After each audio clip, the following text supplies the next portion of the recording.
7 जून 2025 को अपना राशि परिवर्तन करने जा रहे हैं। तो मंगल के राशि परिवर्तन का प्रभाव मीन राशि वालों पर किस प्रकार से पड़ने वाला है, आने वाले 52 दिनों में मंगल के प्रभाव के कारण आपके जीवन में किस प्रकार की घटनाओं का निर्माण होगा, आपको कितना फायदा और कितना नुकसान होगा, विस्तार से इस वीडियो में हम चर्चा करेंगे। देखिए मीन राशि वालों, वर्तमान समय में आप शनि की 7.5 के प्रभाव में चल रहे हैं। मंगल ग्रह 7 जून 2025 को अपनी नीचस्थ राशि कर्क राशि से निकलकर अपने मित्र की राशि सिंह राशि में प्रवेश करेंगे, जहां पर सिंह राशि में केतु का गोचर हो रहा है। ऐसी स्थिति में 7 जून से लेकर 28 जुलाई 2025 तक मंगल केतु की युति बनेगी। साथ ही इस युति के प्रभाव के कारण आप देख पाएंगे कि देश दुनिया में बहुत सारी घटनाएं घटित होने वाली हैं। लेकिन हम बात करें यदि मंगल ग्रह की, तो मंगल को ऊर्जा, शक्ति, साहस, पराक्रम, छोटे भाई बहन, जमीन जायदाद, वाद विवाद, लड़ाई झगड़े, सेना, police, army, electronic gadgets, engineering का क्षेत्र, स्पोर्ट्स, शरीर में पाए जाने वाला ब्लड और साथ ही ये व्यक्ति के संपूर्ण वैवाहिक जीवन को प्रभावित करने का कार्य करते हैं। तो मीन राशि वालों, मंगल आपके लिए योग कारक प्लेनेट बनते हैं और दूसरे और भाग्य स्थान के स्वामी होकर आपके 6ठे भाव से गोचर करेंगे। तो मंगल का यह गोचर आने वाले समय में आपको सकारात्मक परिणाम देने वाला है। विशेष तौर पर यह गोचर विद्यार्थियों के लिए बेहद ही शानदार रहेगा। इस समय अवधि के दौरान पढ़ाई लिखाई कर रहे जातकों में कंपटीशन करने की भावना जागृत होगी। यदि आप कोई कॉम्पिटिटिव एग्जाम देना चाहते हैं, स्पेशली अगर किसी भी प्रकार के टेक्निकल फील्ड का, इसके साथ मेडिकल लाइन हो गया और साथ ही सेना, पुलिस, आर्मी से रिलेटेड, तो इन कार्यों में आपको सफलता प्राप्त होगी। यानी कि ऐसे कार्य क्षेत्र से अगर आप जुड़े हैं तो भी सफलता प्राप्त करेंगे, या आप पढ़ाई लिखाई कर रहे हैं तो भी उसमें सफलता प्राप्त होगी। आपकी पढ़ाई लिखाई अच्छी रहने वाली है। मंगल के 6 हाउस में होने की वजह से कंपटीशन करने का भाव आपके अंदर जागृत होगा, यानी स्वयं के साथ भी आप कंपीट कर सकते हैं। एनर्जी लेवल आपका बहुत अच्छा रहेगा। यदि आपके जीवन में शत्रु संबंधित कोई समस्या चल रही थी तो इस समय अवधि के दौरान शत्रु आप पर हावी नहीं हो पाएंगे।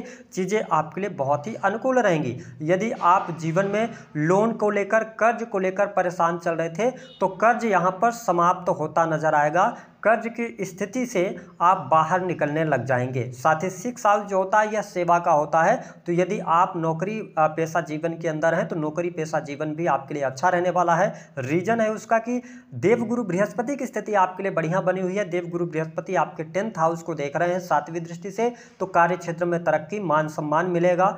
यदि 2 लोगों के प्रमोशन की बात चल रही थी और उसमें आपका भी नाम है तो इस समय अवधि के दौरान आपको प्रमोशन मिल सकता है। इसके साथ में देखें मंगल की जो दृष्टि का प्रभाव है, मंगल 4थी दृष्टि से आपके 9th हाउस को देखेंगे तो आप देखेंगे पिता के लिए अच्छा रहेगा। पिता की ग्रोथ होती नजर आ रही है। धर्म कर्म के कार्य से यदि आप जुड़े हुए हैं तो यह समय बहुत बढ़िया रहेगा और भाग्य का सहयोग आपको मिलता नजर आएगा। धार्मिक क्रियाकलापों में आपकी रुचि होगी, या आप अकल्ट, एस्ट्रोलॉजी, ज्योतिष, तंत्र मंत्र का कार्य करते हैं, पुरोहित का काम करते हैं, तो आप देखेंगे कि आकस्मिक तौर पर इस समय अवधि के दौरान आपको लाभ मिलेगा और आपके करियर में आपको ग्रोथ देखने को मिलेगी। जो लोग लंबी दूरी की यात्रा करना चाहते हैं, इस समय अवधि के दौरान यात्राएं संभव हैं। साथ ही विदेश में रह रहे लोगों के लिए भी यह समय काफ़ी शानदार रहने वाला है। अगर हम बात करते हैं कि मंगल की जो 7वीं दृष्टि का प्रभाव है वह आपके 12th हाउस पर रहेगा, जहां पर राहु देव ऑलरेडी विराजमान हैं। तो ये थोड़ा सा ध्यान देना होगा कि इस समय अवधि के दौरान कुछ अनर्गल खर्चे भी आपके निकल कर आ सकते हैं। तो अगर आप खर्च कर रहे हैं तो प्रॉपर ढंग से आप प्लानिंग करें कि पैसा आपका कहाँ पर खर्च हो रहा है। घर परिवार के लिहाज से अगर देखा जाए तो यह मंगल आपके लिए अच्छा रहेगा। साथ ही कुछ हॉस्पिटल्स के चक्कर आपको इस समय अवधि के दौरान जरूर लगाने पड़ सकते हैं। यानी कि आपका स्वास्थ्य अच्छा रहेगा। मीन राशि वालों, स्वास्थ्य संबंधित आपको तकलीफ नहीं आएगी, लेकिन पारिवारिक सदस्यों के कारण या रिलेशन के किसी व्यक्ति के कारण 28 जुलाई 2025 तक आप देखेंगे कि आपके हॉस्पिटल्स के चक्कर लगते रहेंगे। साथ ही इन्वेस्टमेंट पोर्टफोलियो में आपके चेंजेस आएंगे। यदि लॉन्ग टर्म की आप इन्वेस्टमेंट करना चाहते हैं तो यह समय बहुत बढ़िया रहेगा। साथ ही जमीन जायदाद से जुड़े कार्य भी आपके संपन्न होंगे, क्योंकि देवगुरु बृहस्पति 4th भाव से गोचर कर रहे हैं। और हमने कहा कि आपके अंदर एनर्जी लेवल बहुत बढ़िया रहेगा। आप टारगेट्स बनाएंगे और उन टारगेट्स के अनुसार आप काम करेंगे, उसमें आपको सफलता प्राप्त होगी। मंगल की जो 8वीं दृष्टि है वह आपके लगन पर पड़ रही है, जहां पर शनि शनिदेव ऑलरेडी विराजमान है, तो एनर्जी लेवल अच्छा है, कॉन्फिडेंस लेवल बहुत बढ़िया रहेगा, आप में के अंदर काम करने की इच्छा जागृत होगी।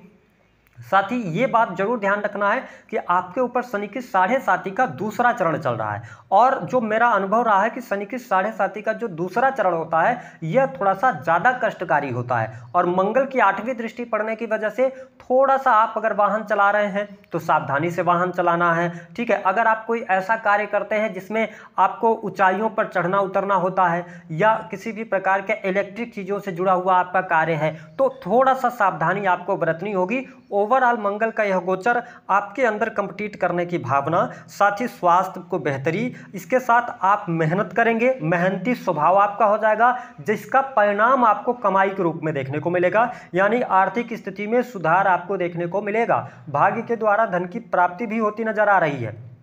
साथ ही पारिवारिक माहौल भी आपका काफ़ी अच्छा रहने वाला है, लेकिन यहाँ पर थोड़ा सा दाम्पत्य जीवन पर आपको ध्यान रखने की आवश्यकता मीन लग्न या मीन राशि वालों को रहेगी। दाम्पत्य जीवन में उठापटक की स्थिति अथवा जीवन साथी के साथ में छोटे मोटे वाद विवाद या जीवन साथी के स्वास्थ्य को लेकर परेशानी हो सकती है। हालांकि संतान की स्थिति यहाँ पर बेहतर रहने वाली है।